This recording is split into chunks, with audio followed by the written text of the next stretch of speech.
श्री शिवाय नमस्तु भयम। दोस्तों, जैसा कि आप सभी लोग जानते हैं कि 22 जनवरी 2026 यानी गुरुवार को पड़ रही है माघ मास की शुक्ल पक्ष चतुर्थी तिथि। और दोस्तों, यह वह तिथि है जो माघ मास में पड़ने वाली सबसे बड़ी तिथि है, क्योंकि यह गुरुवार के दिन पड़ रही है और इसका बहुत ही बड़ा और विशेष महत्व होता है। पूज्य गुरु जी ने कहा है कि अगर कभी भी मौका लग जाए और माघ महीने की चतुर्थी तिथि गुरुवार को पड़ जाए तो आप लोगों को 3 तुलसी पत्ते वाला उपाय तो अवश्य ही करना चाहिए। इन दोनों का संयोग बहुत ही कम आता है।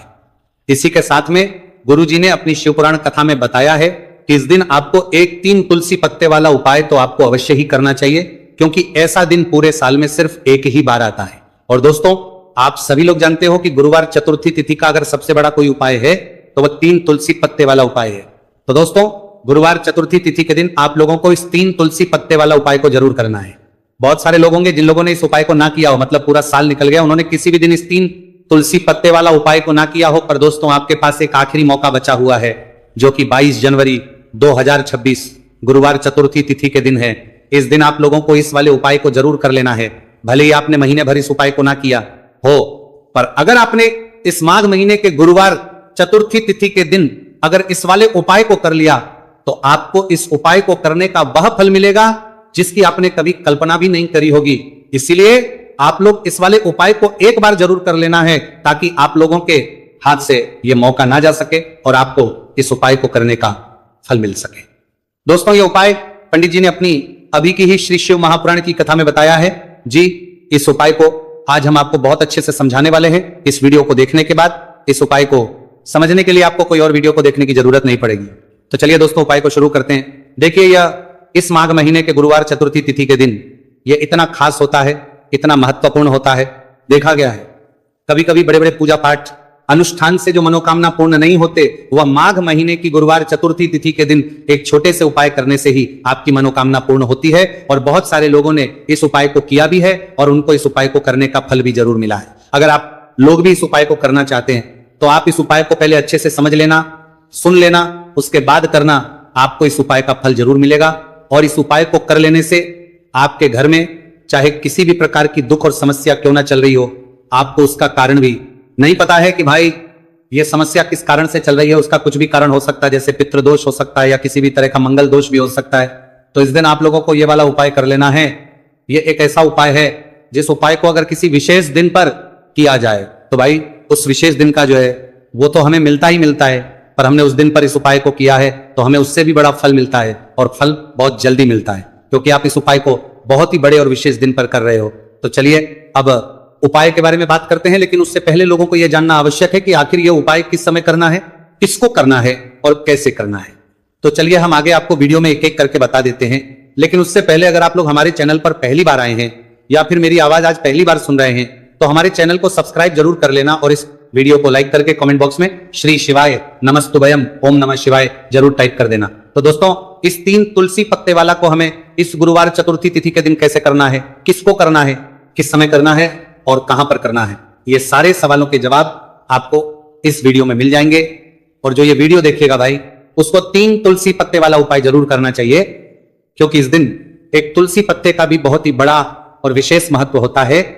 और जब बात आ जाए 3 तुलसी पत्ते वाला उपाय की, तो यह सोने पे सुहागा वाली बात हो जाती है और ये एक बहुत ही बड़ा हो जाता है इस गुरुवार चतुर्थी तिथि का। तो अब दोस्तों, इस 3 तुलसी पत्ते वाला उपाय को आखिर करना किसको है, सबसे पहले हम लोग वो बात जान लेते हैं। तो देखो, घर की जो बड़ी माताएं बहनें होती हैं, उन माताओं बहनों में से कोई भी एक बड़ी माता बहन इस वाले उपाय को कर सकती है। और दोस्तों, अगर आप चाहें तो अपने घर में से सभी सदस्यों को भी इस उपाय को करवा सकते हैं। अगर किसी व्यक्ति की खुद की कोई मनोकामना है, खुद की कोई दुख और परेशानी है कि वो अपने लिए ही करना चाहता है इस वाले उपाय को, तो वो खुद अपने लिए भी कर सकता है। बाकी अगर कोई घर में से ऐसा है जो कि अपने पूरे घर परिवार की सुख और शांति के लिए यह वाला उपाय करना चाहता है, तो भाई वो भी कर सकता है, उसमें भी कोई दिक्कत वाली बात नहीं है। कहने का मतलब यह है कि इस उपाय को हर एक सदस्य भी कर सकता है और पूरे घर परिवार के सदस्य के लिए घर की बड़ी माताओं बहनों में से कोई एक माता बहन भी कर सकती है।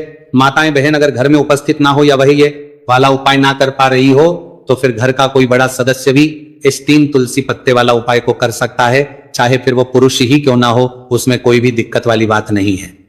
उसके बाद में दोस्तों, जो अगला प्रश्न निकल कर आता है वही आता है इस उपाय को लेकर के, आखिर इस उपाय को हमें किस समय करना है, सुबह के समय करना है कि शाम के समय करना है। तो इस वाले उपाय को आप लोग सुबह के समय भी कर सकते हो और शाम के समय प्रदोष काल में भी कर सकते हो। अब अगर आप पूछो कि भाई सब सबसे उत्तम समय कौन सा रहेगा इस 3 तुलसी पत्ते वाला उपाय को करने का, तो हम आपसे बस यही कहेंगे कि इस उपाय को आप सुबह के समय करेंगे तो ज्यादा बेहतर होगा।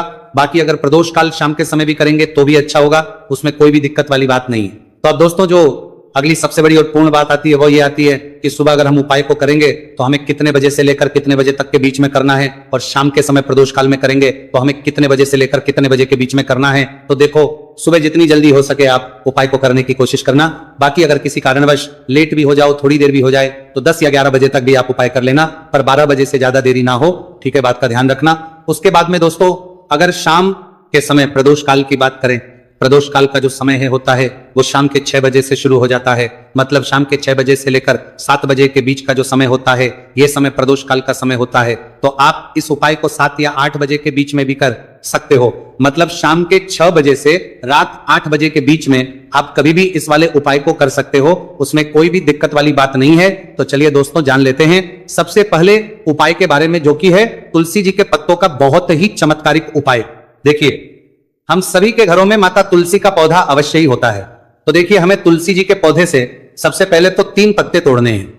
तो देखिए तुलसी जी के आपको 3 पत्ते तोड़ लेने हैं, और इन तुलसी जी के पत्तों को तोड़ने के बाद आपको एक छुटकी हल्दी भी अपने साथ में लेनी है। हल्दी के अंदर आपको जल मिलाकर के पेस्ट के रूप में तैयार करना है, और इसी के साथ में आपको एक दीपक भी लेना होगा।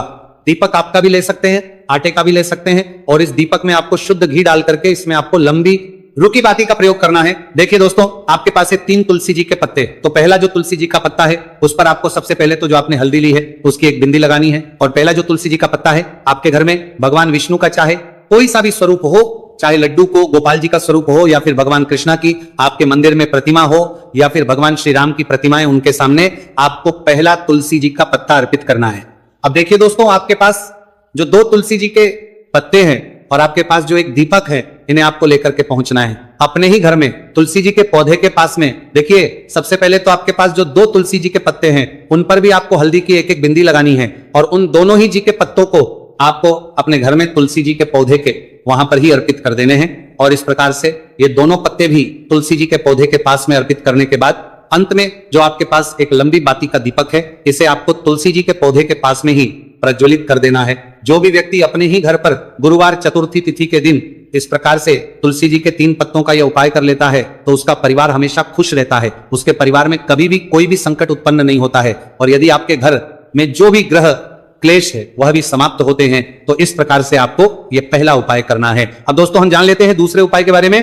देखिए इस उपाय को करने के लिए भी आपको मात्र 1 लोटा शुद्ध जल लेना है तांबे के पात्र के अंदर, और इसी के साथ में आपको एक प्यारी सी और सुंदर सी बेलपत्र ले ली है। बेलपत्र है वो कहीं से भी खंडित नहीं होनी चाहिए, इस बात का ध्यान रखना है। बेलपत्र यदि आपको प्राप्त नहीं हो पाती है तो आप शिवलिंग पर चढ़ी हुई बेलपत्र को पुनः शुद्ध जल से धो करके उसका उपयोग कर सकते हैं। देखिए इस उपाय को आप सुबह से लेकर के शाम तक किसी भी समय में कर सकते हैं। देखिए मंदिर पहुंचने के बाद सबसे पहले तो आपके पास जो अपनी हथेली में रखना है, और आपको कुंडकेश्वर महादेव से प्रार्थना है कि मेरे शरीर में या फिर मेरे परिवार के सदस्य के शरीर में कोई भी भारी रोग हो चुका है जिसमें उसे आराम नहीं मिल पा रहा है, डॉक्टरों को लगातार दिखा रहे हैं, दवाओं का लगातार सेवन कर रहे हैं, लेकिन बीमारी में आराम नहीं मिल पा रहा है। हे मेरे कुंडकेश्वर महादेव, मुझे अपनी बीमारी में आराम दिलाने की कृपा करें। इस प्रकार से आपको कामना करते हुए ये जो एक बेलपत्र है इसे आपको माता अशोक सुंदरी वाले स्थान पर अर्पित करनी है। देखिए माता अशोक सुंदरी वाले स्थान पर जब भी आप ये बेलपत्र अर्पित करेंगे तो इसकी जो चिकनी साइड है वह शिवलिंग से स्पर्श रहेगी, और इसको आपको इस प्रकार समर्पित करना है कि जो इसकी डंडी है वह शिवलिंग की तरफ रहेगी, और इसका जो पट्टी वाला भाग है वह जलाधारी की ओर रहेगा। इस प्रकार से आपको ये एक बेलपत्री शिवलिंग पर अर्पित करनी है। इसके बाद आपके पास जो एक लोटा जल है उसे आपको सबसे पहले माता अशोक सुंदरी वाले स्थान पर अर्पित करना है। देखिए आपको शिवलिंग के ऊपर जल अर्पित नहीं करना है, और आपको कार पर बीजेपी की कार पर भी चले है, पूरा ही जल आपको धीरे धीरे जहां आपने बेलपत्र अर्पित की थी उसी के ऊपर आपको अर्पित करना है। जल को अर्पित करते समय लगातार आपको कुंडकेश्वर महादेव का स्मरण करते रहना है।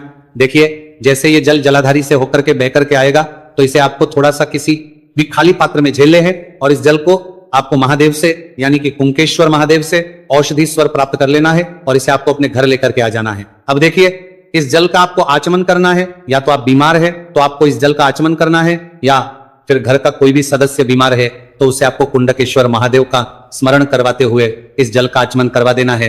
पूज्य गुरुजी ने बताया है कि जो भी व्यक्ति इस उपाय को 5 दिन 60 दिन इस प्रकार से कर लेता है तो उसकी जो बड़ी से बड़ी बीमारी है वह समाप्त होती है।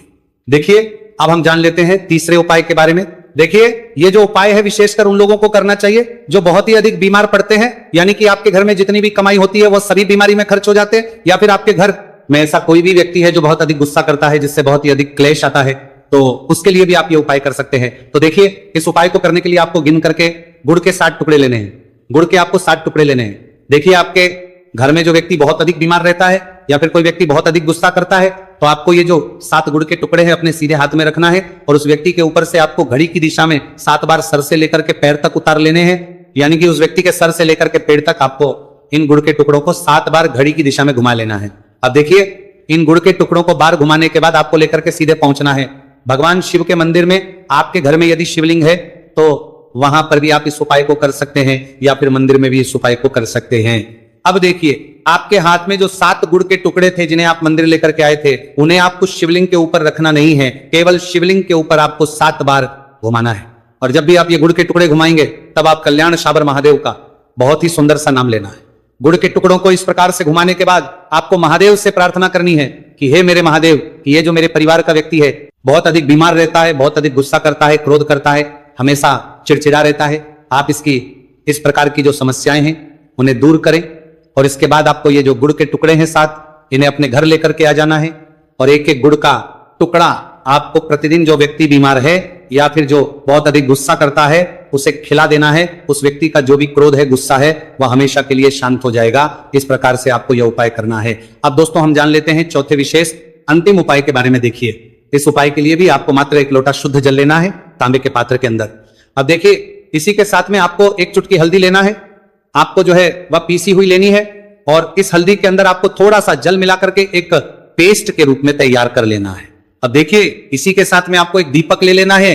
दीपक आप चाहें तो मिट्टी का भी ले सकते हैं, शुद्ध आटा बनकर उसका भी दीपक तैयार कर सकते हैं। इस दीपक के अंदर आपको लंबी रूखी बाती का प्रयोग करना है और दीपक के अंदर आपको शुद्ध घी का प्रयोग करना है। इस प्रकार से आपको एक दीपक भी तैयार कर लेना है। देखिए यह उपाय विशेषकर उन लोगों को करना है जिनकी कोई भी ऐसी मनोकामना है जो अभी तक परिपूर्ण नहीं हो पाई है। उन्होंने कई प्रकार के व्रत कर लिए हैं, कई प्रकार के उपाय कर लिए हैं, कई प्रकार के टोटके कर लिए हैं, मनोकामना परिपूर्ण नहीं हो पाई है, तो आपको यह उपाय इस गुरुवार के दिन करना है। देखिए सबसे पहले तो आपने जो ये जितनी भी सामग्रियां ली हैं इन सभी को लेकर के आपको पहुंचना है बेलपत्र के वृक्ष नीचे।